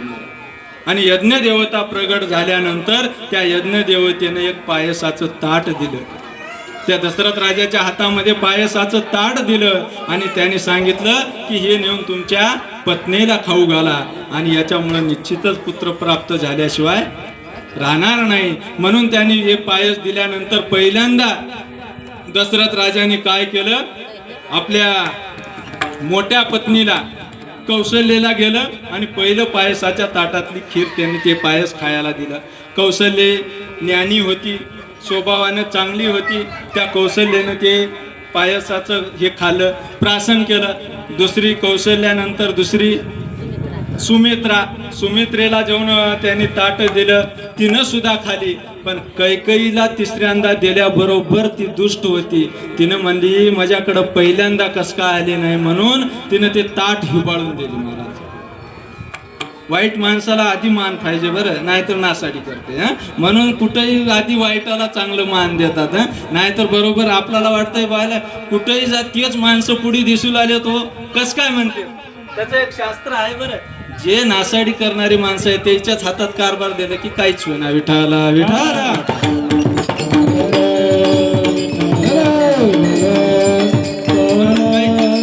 म्हणून कैकेयीचा राग आला आणि ते थाळ विबळलं. घारीनं त्याच्यावर झडप मारली आणि ते घार घेऊन गेले. महाराज हे दोन जे सवती होत्या, आता काय करावं? कैकेयी तडफूड लागली. आपल्या नवऱ्याकडे बघले, नवऱ्याला त्रास होलाला. ह्या दोन पत्नीला कळालं. दोन पत्नीला कळाल्याबरोबर त्यांनी काय केल्या? स्वतः दोन्ही भगिनी दोन्हीनं आपल्या ताटातलं जे थोडं थोडं होतं ते काढून त्यांनी हिचा हिस्सा तिचा हिस्सा या दोघीचा हिस्सा घेऊन त्यांनी काय केलं? त्या परत कैकेयीला दिलं. आणि मग कैकेयी कायचं तरी तिनं खाल्ली. खाल्ल्यानंतर महाराज तिन्ही दशरथ राजाच्या पत्न्या गर्भवती राहिल्या. तिघीच्याही पोटामध्ये उदरामध्ये बाळ वाढू लागलं. काही दिवस झाले महाराज. काही दिवस झाल्यानंतर ते काहीतरी गर्भ राहिल्यानंतर स्त्रियाला जे हे लागते महाराज, काहीतरी राहते त्याच्यामध्ये. ते लागल्यानंतर पहिल्यांदा त्याचं ते पूर्ण करण्याची इच्छा राहते. मला ते शब्द आठवणा गेला. असू द्या. विठाला विठाला.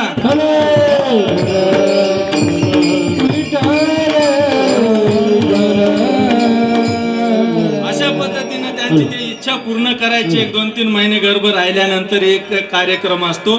तो कार्यक्रम होता. आता दशरथ राजाच्या मनामध्ये लक्षात आलं की आपण जे पायसाचं ताट देताळी जे चूक केली, आता ती चूक करून घरामध्ये वाद निर्माण करायचं नाही म्हणला. आता उलट करूच म्हणला. पहिल्यांदा आता जाऊन या ठिकाणी तिन्ही राहण्याची इच्छा पूर्ण करायची आहेत. त्यावेळेस त्यानं पहिल्यांदा मला आता उलट जाऊत म्हणला. त्यावेळेस जे वाद झाला ते टाळायचा होता. त्यांनी काय केलं? पहिल्यांदा कैकेयीकडे गेलं म्हणला. कैकेयीकडे गेले आणि कैकेयीला विचारलं काय तुला आवश्यक आहे? तिनं म्हणली मला खायचं पियाचं हे काहीच नको, पण माझ्या पोटामध्ये जो गर्भ आहे तो ज्या दिवशी जन्मल्याबरोबर या राजपदावरला पहिला राजा माझाच होईल म्हणले. ठीक आहे म्हणला. एक मागणी मागली. ठीक आहे म्हणला. दशरथ राजा म्हणला हे तुझी मागणी पूर्ण, काहीच हरकत नाही म्हणलं. या एका मागणीवर तिनं जजली नाही. आता दुसरी मागणी मुख्य आहे. दुसरी मागणी मागली. तिला माहित होतं घरचे संस्कार चांगले आहेत. ते जन्मणारं पोरग सुद्धा दशरथ राजाचं होतं, चांगल्या कुळातलं. तेही स्वीकाराल हिचा विचार माहीत नव्हता तिला. म्हणून तिनं दुसरी 8 मागणी मागली. ते मुख्य होती. तिने सांगितली माझा मुलगा राज्याभिषेकावर बसावा आणि या दोघीचे जन्मलेले मुलं वनवासाला जावे. ह्या दुसऱ्या मागणीमध्ये दोष आहे. म्हणजे स्वतःचं तर चांगलं व्हावं, पण दुसऱ्याचं चांगलं व्हावं का? दुसऱ्याचं वाईट व्हावं ना आपलं चांगलं व्हावं, हे दुसऱ्या गोष्टीमधून त्यांनी सांगितलं. म्हणून त्याने सांगितलं 2 वर मागून घेतले. माझा मुलगा राज्याभिषेकावर बसणार आणि या दोघीची मुलं वनवासाला जाणार. नाईलाज होता, पूर्ण करावं लागलं. ठीक आहे म्हणून सांगितले. हे 2 पत्न्या तर ज्ञानी होत्या, पती देवता म्हणूनच वागणाऱ्या होत्या. त्यांनी सांगितलं तुमची इच्छा तशी पूर्ण होऊ द्या, तिचे जे पहिला पूर्ण हे करायचं आहे तेच पूर्ण करू, तेच आमच्या इच्छा म्हणून त्या दोघींनी मान्य केल्या महाराज. असेच झाल्यानंतर आता गर्भ हे झाला, 9 महिने 9 दिवस झाले. आता कोणता महिना उघडला? गुलाल आहे की गुलाल वाटा? आता पटले विठाला विठाला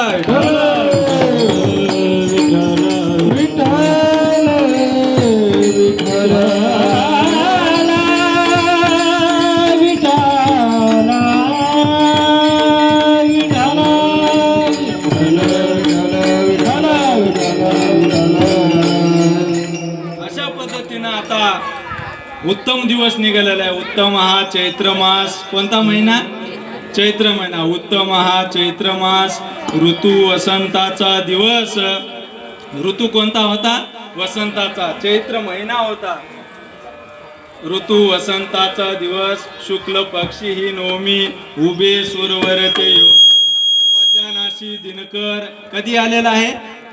मध्यानाशी. पहा, भगवान श्रीकृष्ण आदीमध्ये आणि प्रभू रामचंद्रामध्ये काय फरक आहे बघा. प्रभू भगवान श्रीकृष्ण कधी जन्मले माहित आहे का? कधी जन्मले? अष्टमीला. किती वाजता जन्मले? कोण्या 12ला. आणि रामप्रभू किती वाजता जन्मले? 12ला. पण कोण्या 12ला? दिवसाच्या 12ला. आता दुसरी गोष्ट आहे का त्यांच्या दोघांमध्ये साम्य? भगवान श्रीकृष्ण कुठं जन्मले? कैदीमध्ये जन्मले, तुरुंगात. आणि प्रभू रामचंद्र कुठं जन्मले? राजाच्या घरी. म्हणजे या दोघांमध्ये किती साम्य आहे? ते अष्टमीला, ते नवमीला. आता प्रभू रामचंद्र भगवान श्रीकृष्ण जन्मले तेव्हा कोणता ऋतू चालू होता महाराज? श्रावण महिना. कधी येतो ते? पावसाळ्यात येतो, भर पावसाळ्यात. प्रभू रामचंद्र कधी आले? उन्हाळ्यात. म्हणजे ते एकच अवतार पण ते उलट करून सांगितलेलं आहे. अशा पद्धतीनं 9 महिने झाले. उत्तम हा चैत्र मास. ऋतू वसंताचा दिवस. शुक्ल पक्षी ही नवमी. उभे सूरवरते योमी. मध्यानाशी दिनकर. मध्यानामध्ये दिनकर आलेला आहे, म्हणजे सूर्य आलेला आहे. आणि तो प्रभू रामचंद्र जन्मणार होते त्यावेळेस तो काय केला? थांबलेला आहे. मध्यानाशी दिनकर. पळभरी होय स्थिर. आणखीन काय पुढं असेच आनंदल्या नरनारी शेषा. 10 दिशा या ठिकाणी आनंदी झालेल्या आहेत. उत्तम हा चैत्र मास. ऋतू वसंताचा दिवस. शुक्ल पक्षी ही नवमी. उभे सूरवरते यमी. मध्यानाशी दिनकर. पळभरी होय स्थिर. धन्य मीच त्रिभुवनी. माझे वंश चक्रपाणी. सुशोभित 10 दिशा. सर्वाला स्फुरण चाललेला आहे. आनंदी भगवंत अवताराला येणार आहेत. सुशोभित 10 दिशा. आनंदल्या नरनारी शेषा. नाही आता 9 महिने 9 दिवस झाले. नाही कौशलेशी भान. गर्भी आले नारायण. गुलाल समजेला मिळाला.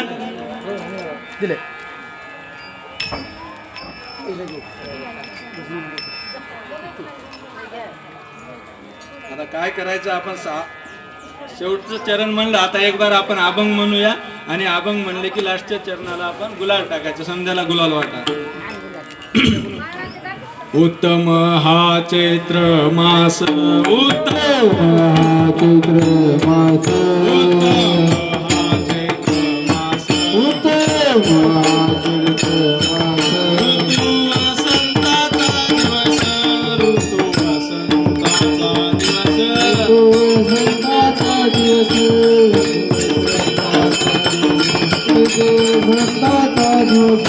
वसंताचा दिवस. Oh, धन्य मीच त्रिभुवनी माझे वंश चक्र पाणी माझे वंश चक्र पाणी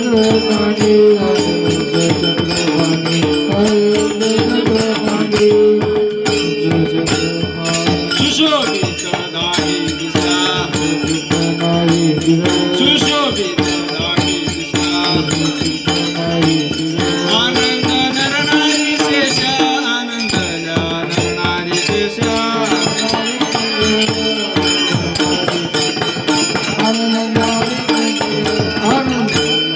नाही कौशल्य सिंहान नाही कौशल्य सिंहान गर्भी आले नारायण गर्भी आले नारायण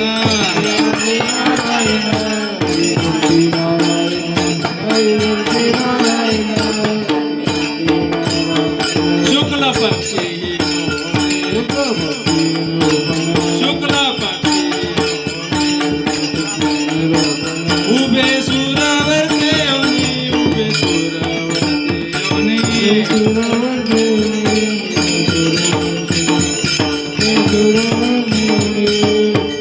हे आयोनी संभव आयोनी संभव प्रगटला राघव प्रगटला राघव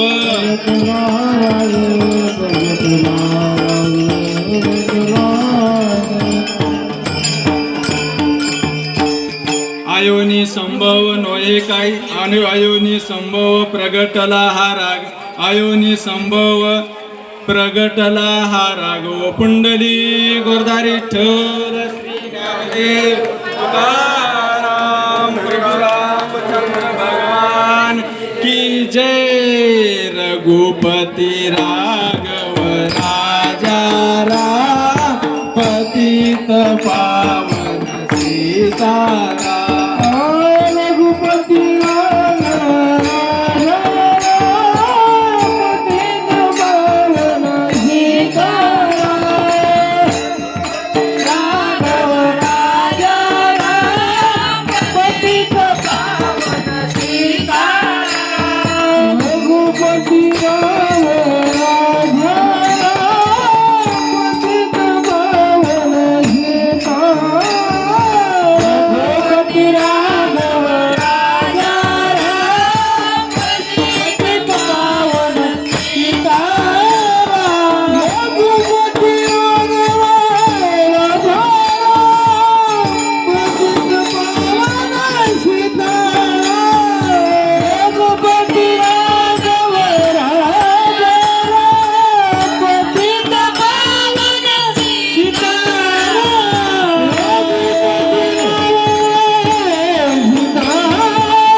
प्रभू रामचंद्र या पृथ्वी तलावर अवताराला आले महाराज. आजचा दिवस तो आनंदाचा दिवस आहे महाराज. आता या ठिकाणी प्रभू रामचंद्र जन्माला आलेले आहेत. आता काही कमी या पृथ्वी तलावर राहणार नाही म्हणून म्हणले झाले रामराज काय उने आमाशी धरणी धरी पीक झाले रामराज काय उने आमाशी झाले रामराज काय उने आमाशी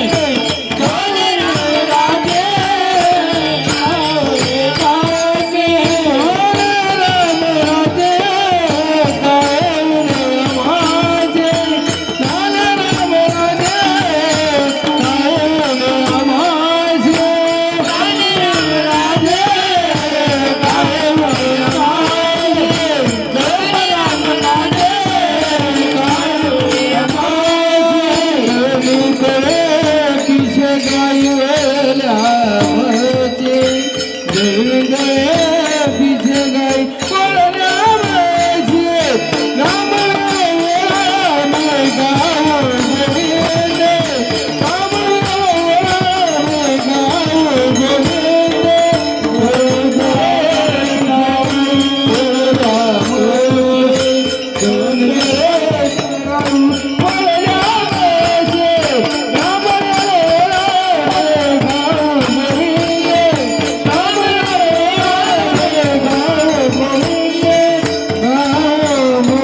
आली रामराजे काय उने आमाशी धरणी धरी पीक गाई ओळल्या म्हशी राम वेळोवेळा आम्ही गाऊ वे दळिता कांडिता जेविता गे माईये कोणी दुःखाने या सृष्टीमध्ये कोणी स्वप्नात सुद्धा दुःख दिसू नये अशा पद्धतीने या ठिकाणी पृथ्वी तलावर प्रभू रामचंद्र आल्यानंतर निश्चितच या ठिकाणी पूर्ण जनतेचे कल्याण झाल्याशिवाय राहणार नाही. प्रभू रामचंद्र आता कुठं जन्मलेले आहेत?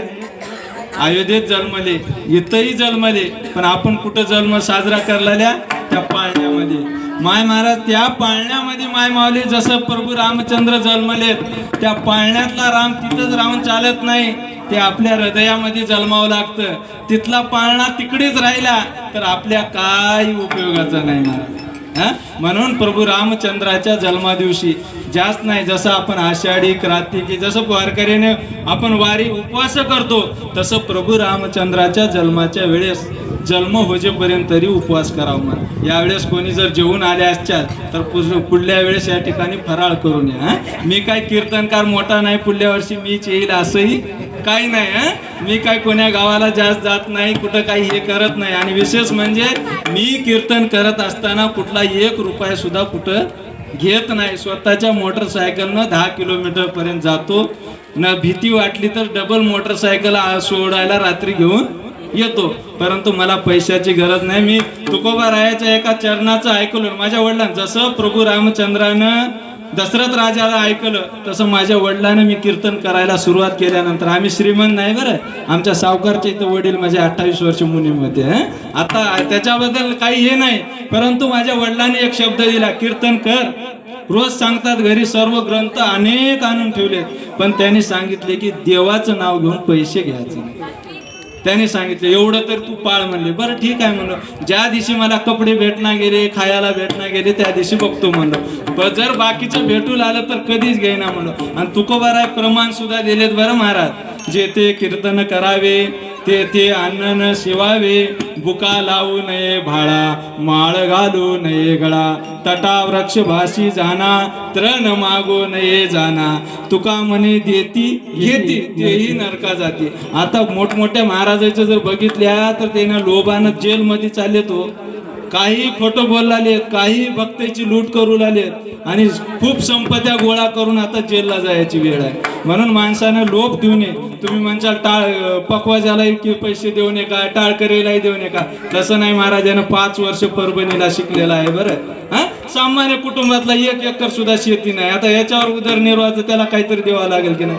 हे 8-8 दिवस बाहेर येतात महाराज, यांच्याही कुटुंबाचं काही बघावं लागेल की नाही? आमचं वेगळं आहे. आम्ही कामामध्ये काम, काही म्हणा राम राम, आम्ही धंदाही करते आणि कीर्तनही करते. त्याच्यामुळं आम्हाला ते संधी नाही उपलब्ध. जर भेटणार गेलं, आता यांचा उदरनिर्वाह ते आहे, मग त्यांनी द्यायला पाहिजे, घ्यायला पाहिजे. अशा पद्धतीनं पत्य प्रभू रामचंद्र कुठं जन्मावं महाराज? हृदयात जन्मावं. हृदयामध्ये जन्मल्यानंतर आदर्श स्त्री होते, आदर्श बाप होता येतं, आदर्श भाऊ होता येतं, आदर्श पत्नी कशी राहती त्या सीता मातेसारखं. सीतामाता आदर्श पत्नी होती का नाही महाराज? तिनं रावणाला उगाच दान दिली नाही. तिला माहित होतं लक्ष्मण रेषा ओढून गेलता की नाही लक्ष्मण, पण तिनं दान द्यायला बाहेर का गेली? ह्या रावणानं सोंग घेऊन आला काल नेहमीच. काय करते तिनं सांगितली, मी या दारातून विनमुख जातो म्हणला ते ऋषीचं रूप घेतलेला रावण रूपी. पण तिनं सांगितलं सीता मातेनं, आमच्या कुळामध्ये आजपर्यंत दारात येऊन विनमुख कोणी गेलेलं नाही. मग मी रीत मोडू का? माझ्या जीवाला जरी धोका असला, तिला माहित होतं लक्ष्मणानं रेषा उगच ओढलेली नव्हती, ही रेषा ओढल्याबरोबर काहीतरी नुकसान आहे, तिला माहित होतं. पण तिनं म्हणली माझ्या कुळाचा हे आहे, माझ्या दारातून या आजोपंज जेवढे वंश झाले त्यांच्या दारातून विनमुख कोणी गेलं नाही. मग याला वाटलं का कोण असेल ते असेल, म्हणून तिने हे केले. आदर्श स्त्री आहे, पतिव्रता स्त्री आहे. तुका म्हणे पतिव्रता तिची देवावरी सत्ता, आदर्श स्त्री पण शिकायचा असेल तर ती आहेत. अशा पद्धतीनं रामाचा आदर्श शत्रू, आदर्श बंधू, प्रेम समाजामध्ये कसं जगावं, या सर्व गोष्टी या प्रभू रामचंद्राकडून शिकता येतात. म्हणून तो पाळण्यातच राहणार न राहता माणसाच्या हृदयामध्ये राहावं, अशा प्रभू रामचंद्राचं वर्णन पुराण करतात. अभंगाचं शेवटचं चरण. तुका म्हणे तुझं वर्णिती पुराणे, होय नारायण दया सांगे. म्हण का तुका म्हणे तो वर्णिते पुराणे, तुका म्हणे तो वर्णिते पुराणे, तुका म्हणे तो वर्णिते पुराणे, तुका म्हणे तो वर्णिते पुराणे, तुका म्हणे तो वर्णिते पुराणे, तुका म्हणे तो वर्णिते पुराणे, तुका म्हणे तो वर्णिते पुराणे, तुका म्हणे तो वर्णिते पुराणे. होय नारायण कयाची बोल, होय नारायण कयाची फूल, काटे गरगरुचे अंबरुचे, काटे गरगरुचे, होय नारायण कयाची, होय नारायण कयाची अंबरुचे दादी जमजोती, अमर जगादी जमजोती, तने गणिती कीर्ती एक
पद्धतीनं तुकोबारायाने सांगितलं की अशा प्रभू रामचंद्रचं तुका म्हणे तुझं वर्णिती पुराणे होय नारायण दया सिंधू. अशा भगवंताचं वर्णन पुराण शास्त्रानं वेदानं केलेलं आहे. तो कसा आहे? दयावान आहे. पहिला आपण कृपावान बघितल्या. कृपा म्हणजे सुख प्राप्ती करून देणारा आणि दयावान म्हणजे दुःखाची निवृत्ती. दुःखाची निवृत्ती निश्चितच आपले प्रभू रामचंद्र करतील, पण त्याला आवाज ओळखीचा झाला पाहिजे. जो मज येई अनन्य शरण त्याचे निवारी मी जन्म मरण. किंवा एक तत्व नाम दृढधरी मना हरीशी करुणा येईल तुझी. शेवटचा दृष्टांत थोडक्यात सांगतो. आपण सर्वाच्या घरी आपल्याला घर असतं. आपण घरामध्ये एकटी स्त्री झोपलेली आहे. आपला नवरा किंवा बाहेर गावला गेलेला असेल आणि रात्री जर 11 वाजता 12 वाजता जर आला समजा आणि आल्याबरोबर त्यानं दारावर वाजिला किंवा ते मनुष्य नाही, नवऱ्याच्या जागी दुसरा मनुष्य आला समजा, कितीही दार वाजू द्या, 12 वाजता बाई दार काढते का? काढच ना. का काढणार? तिला माहित आहे की आवाज कोणाचा आहे? दुसऱ्याचा आहे. आणि तेच जर आपला नवरा आला दार काढ म्हणल्याबरोबर तिने एका शब्दावर दार काढते का नाही? का काढती? तिला तिच्या नवऱ्याचा आवाज ओळखीचा झालेला असतो. तसं आपण जर त्या देवाला ओळखीचे झालो तर निश्चितच देव आपल्यावरलं दुःख काढल्याशिवाय राहणार नाही. म्हणून त्याला ओळखीचं होण्यासाठी आपण भगवंताचं नामस्मरण केलं पाहिजे. म्हणून या सर्व अशा जे नामस्मरण घडण्यासाठी संतांनी आपल्याला जी परंपरा घालून दिलेली आहे त्या परंपरेचं तुकोबाराय, ज्ञानोबाराय, नाथराय यांनी हे आपल्याला हे भगवंताच्या प्राप्तीचं साधन दिलेलं आहे. म्हणून आपण हे करतो. तरी झालेली सेवा बोलण्याच्या ओघामध्ये काही चुकीचं गेला असेल, मला वाटते थोडं वेळ बी जास्त गेलाय का, थोडासा वेळ गेला असेल, पण आता ते विषयच असं राहतं की पटपट मांडलं तर ते काही होईना. म्हणजे नेमकं सांगणाऱ्यालाही समाधान वाटणार, ऐकणाऱ्यालाही काही कळणार. म्हणून ठरलेला 1.5-2 तासाचा वेळ राहतो कीर्तनाला. तो वेळ पूर्ण झालेला आहे. तरी पण जर बोलण्याच्या ओघात काही चुकून गेला असेल, थोडं 10-15-20 मिनिटं पुढं गेले असतील तर सर्वाची क्षमा मागतो. झालेली सेवा प्रभू रामचंद्राच्या आणि तुमच्या सर्वाच्या चरणावर समर्पित करून सेवेला पूर्ण विराम. ज्ञानेश्वर माऊली ज्ञानराज माऊली तुकाराम माऊली माऊली ज्ञानेश्वर माऊली ज्ञानराज माऊली तुकाराम तुकाराम तुकाराम तुकाराम तुकाराम तुकाराम तुकाराम तुकाराम तुकाराम तुकाराम तुकाराम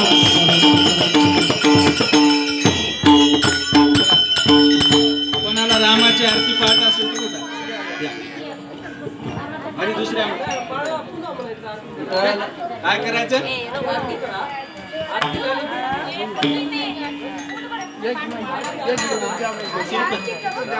विठ्ठल बोलले जो बोलले राज महाराज तुझे नाही चालला